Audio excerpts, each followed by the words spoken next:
Hey there, this is Brianna McNerney of Slice Inspiration and Consulting. I work with people who are kind of lone wolves. They're both highly emotional and highly intellectual.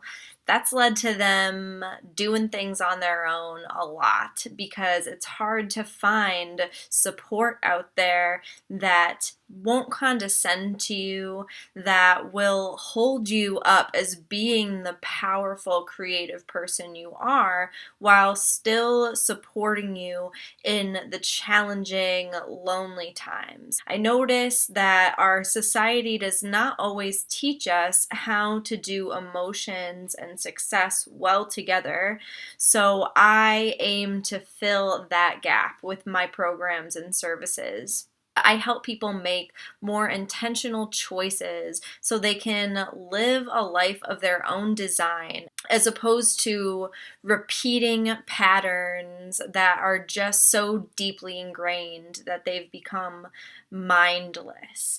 All of these things are within our control, and I help my clients take their power back through these intentional choices. Today, I would love to talk to you about a fear that I notice, a subtle fear that I don't believe most people are aware they even have. Sometimes we're aware that we have it, but this fear, it slows us down so much and it keeps us stuck in an unfulfilling life that just never quite feels good enough. It never quite feels fulfilling enough, no matter how much we achieve. It never quite feels passionate and engaging enough, no matter what the work is that we're doing. And that fear is a fear of going deeper into our emotional experience. You might know that you're suffering from this fear if you have a constant need to be productive.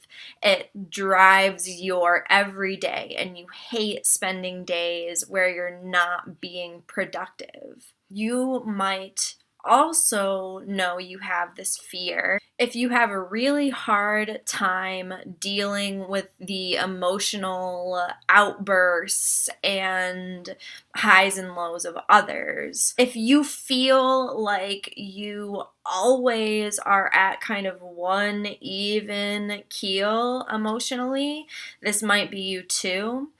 Those are some things to look out for that will let you know that this fear is coming into play. The truth is, when we are able to dig into our emotional experience, we bring so much vibrance and vitality into our everyday experience. You'll notice that your vision feels sharper, you hear more things, you taste more things, because your emotions are a physical experience. So when you're shutting yourself off from your emotions, you are definitely shutting yourself off from your body.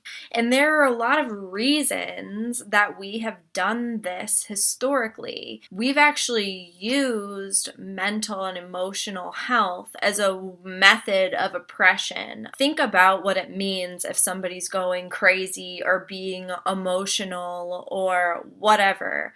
We have all kinds of fears about this because of the ways that our society treats people with emotional experiences.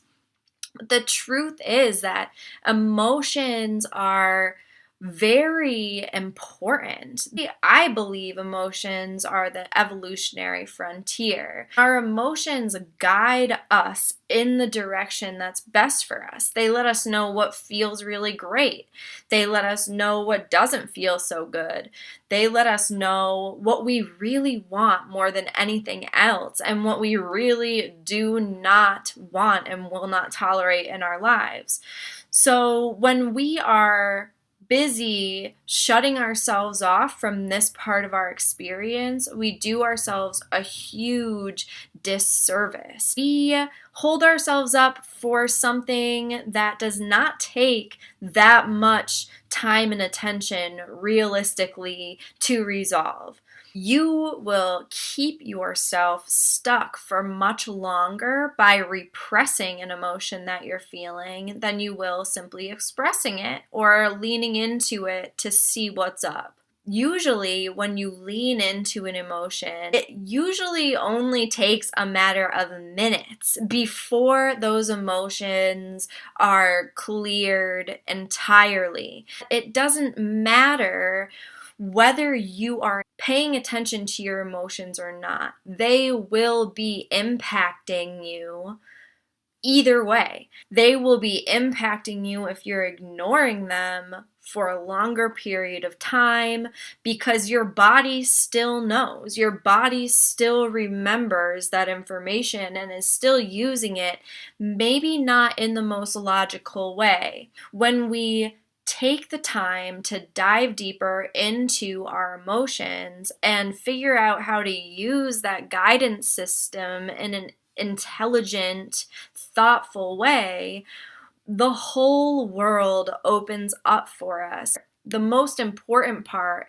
is that you will feel alive and you'll feel better. What I do with my clients is provide processes for emotional processing. I don't do a ton of emotional processing in session with my clients because I find that they like to talk to me and then maybe go off and process on their own in their own private place. And I highly support that.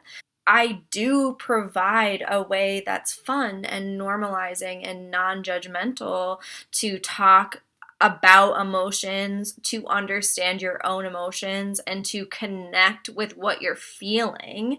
I tend to notice that people will brush this work off because they feel like they don't have the time to dig into their emotional experience. They're afraid that it's going to sabotage everything that they've got going on, that they will let it out of the box and then it won't be able to go back in the box. And that is simply not the case. If you do choose to work with me, then you will have all of the tools that you need to take control and ownership of your emotional experience so that it's helping you, not holding you back. I would love to hear what you thought of this video. Please let me know in the comments. I would love to connect with you further. I have a free Facebook group called The Cocoon where I share daily questions that will help you reflect and get to know yourself better. I have a self-study course called Conscious Wholeness that shares guidelines for making more intentional choices so that you can create your life in a way that feels really amazing for you.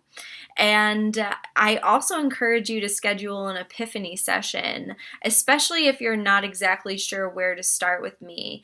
An epiphany session is the first place for you to start if you know it's time for us to do a little bit of work together and open your world up a little bit more. Epiphany sessions are 3 hours one-on-one with me where we will dive into what you're experiencing right now, figure out exactly where you want to go next, and set some steps in place that you can take to get there. It's been so nice connecting with you. I hope I'll have an opportunity to know you better soon. Thank you so much for watching, and take care.